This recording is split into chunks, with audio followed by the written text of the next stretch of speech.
Good evening, and I'd like to welcome you back to the Foul Playland. As always, I'm your Foul Player. I'm making this video regarding some of the rumors that I've been hearing regarding Andy Ruiz signing to Matchroom, or Andy Ruiz signing to The Zone, or Andy Ruiz potentially having a Dillian Whyte fight. All in all, it's basically a rumor regarding Andy Ruiz fighting a non-PBC fight, even though he's advised by Haymon, or he's signed by the PBC. Not sure what his official status is, but I was under the impression that Andy Ruiz Jr. was signed with the PBC and or advised by Haymon. And I'd have to say, it's expected. As you guys all know, a lot of the people that have fought AJ or Dillian Whyte tend to continue to fight each other, whether that be Joseph Parker or Derek Chisora, even though he's not signed to Matchroom, has fought Dillian Whyte twice. Povetkin is now signed with Matchroom. Usyk, he hasn't fought any of the heavyweights of note, but he's signed in the Matchroom stable as well. So you have that heavyweight contender, on that side of the fence, if you will, or that side of the street, as much as I hate saying that term. And there's several others. I may not mention all of them at this time because I'm driving and I haven't slept for nothing. But it's disappointing that in instances like this, where you kind of could guess what Eddie Hearn may do, being that Andy Ruiz just fought Anthony Joshua twice. So in past instances, he signed people that Anthony Joshua fought immediately after they fought. Even Oscar Rivas, he fought Dillian Whyte. Very suspicious circumstances, loaded gloves, potentially. There were different gloves than the two that were authorized by Oscar Rivas' camp. There was also a UCAD finding of Dillian Whyte using a banned substance. Got swept under the rug, and then Oscar Rivas immediately signs with Matchroom. But in terms of Andy Ruiz Jr., being that he just fought Anthony Joshua twice, I could have put money down that Eddie Hearn was going to try to sign him or make him fight somebody within his stable, which it's disappointing because at this current juncture, in spite of Andy Ruiz Jr. losing to Anthony Joshua in very disappointing fashion too, he didn't get knocked out, but he got schooled. He came into the fight overweight. But in spite of all that, it's very hard to name 5 bigger names than Andy Ruiz Jr. in heavyweight boxing right now. When you get past Wilder, Tyson Fury, and Anthony Joshua, Dillian Whyte ain't a bigger name than Andy Ruiz Jr. because Dillian Whyte hasn't beat Anthony Joshua. Dillian Whyte's name recognition in the United States is basically at zero. Nobody, very, very, very little people know who Dillian Whyte is in the U.S., but a lot of people know who Andy Ruiz Jr. is, in spite of him losing. Him beating Anthony Joshua received a lot of fanfare here domestically.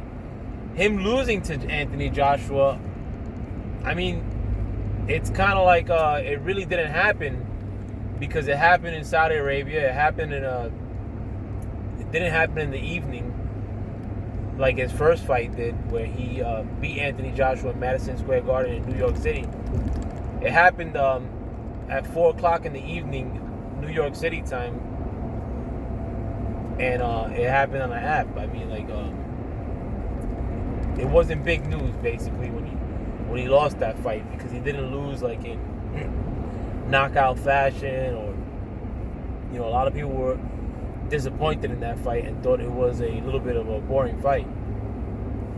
But having said that, though, I mean, I think that knowing what Eddie Hearn is gonna do, or taking a good guess as to what Eddie Hearn could have been planning on doing, I thought it was imperative for Al Haymon and PBC to sign Andy Ruiz Jr.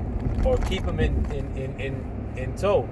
Why not match up Andy Ruiz Jr. with Luis Ortiz? I know the Luis Ortiz fight is a lot harder fight than a Dillian Whyte fight, but you add allure to Luis Ortiz, who may be your second best heavyweight. I mean, he's not a heavyweight prospect, and he's probably at the end of his rope. But looking past that, why not match him up with Adam Kaunacki, another PBC up-and-comer? I mean, if he loses to Andy Ruiz Jr., he's still quasi-prospect status. I mean, he'll live another day. Why not match him up with Kaunacki, almost as a stay busy fight, or a fight to keep him within the PBC stable on the PBC side? And if he takes a loss to Kaunacki, I mean, that's a fight that you could make for Deontay Wilder down the road. If he were to beat Kaunacki, I mean, it's just a stay busy fight.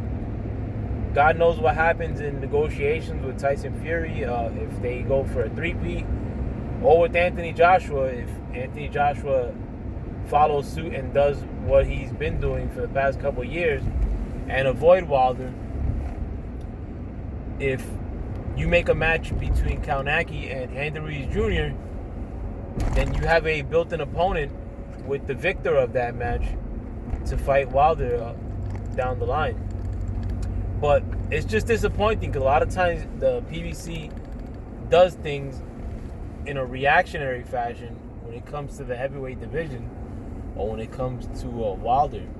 I really didn't want Wilder to be locked into a Tyson Fury fight, frankly, because by default it sort of locked him into a Luis Ortiz fight, and it would have been cooler to see a Dillian Whyte fight in place of the Luis Ortiz fight, in my opinion. I mean, sure, Luis Ortiz is a tougher fight, but it would have been good to see him with a different face in there, and just dispatch of Dillian Whyte in quick fashion, like I believe he would do if they ever were to fight. But Andy Ruiz Jr. under any circumstance is a big matchup for Deontay Wilder here in America. I mean, you got that Mexican against African American here in the U.S. It would have been a big deal. But then you're potentially going to put him in with Dillian Whyte, a known cheater. I'm pretty sure they're going to fight in the UK. Pay Andy Ruiz a couple $1 million and probably cheat him out of a fight. And that'll be the end of matching up Andy Ruiz with anybody on the PBC side of the stable in the future. I mean, like, if you're gonna match up a 3-time beaten guy, like, and make it seem like and it's not gonna be as it's not gonna have as much luster. And I say this more like not so much as trying to build up the PBC stable. I say that more as trying to find Deontay Wilder opponents for the future. I mean, like I said, a lot of these guys that are matched up potentially with Deontay Wilder, or who so-called call him out, like, kind of get cold feet when it comes to putting pen to paper and making these fights happen. So I mean, like, it's better to have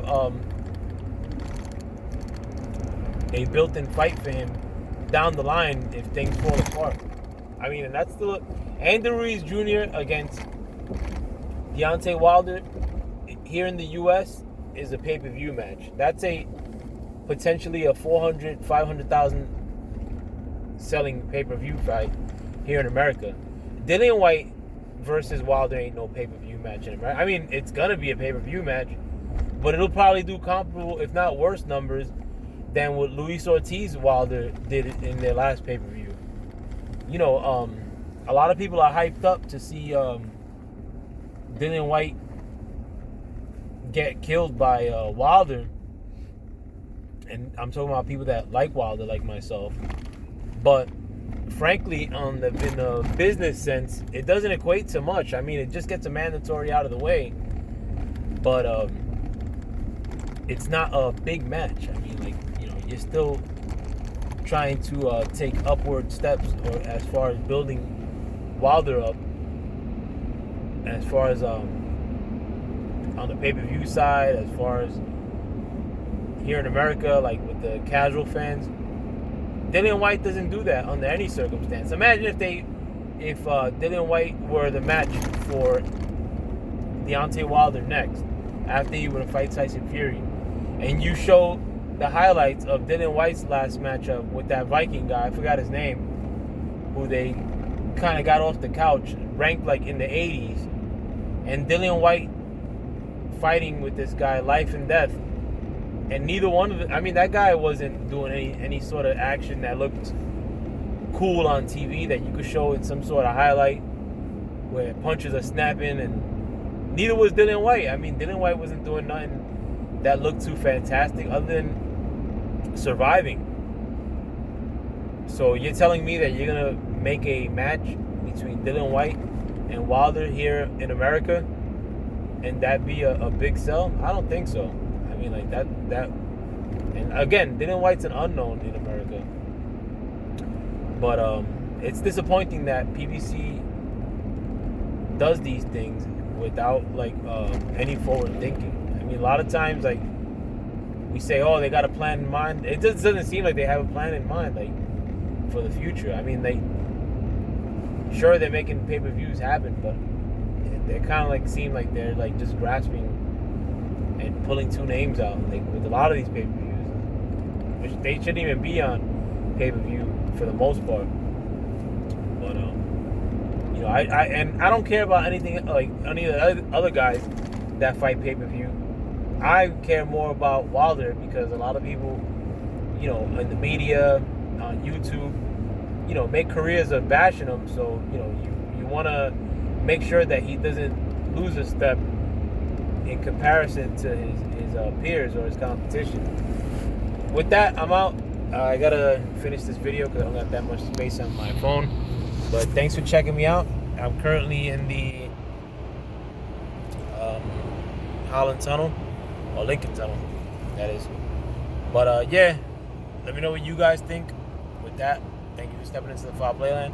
Peace.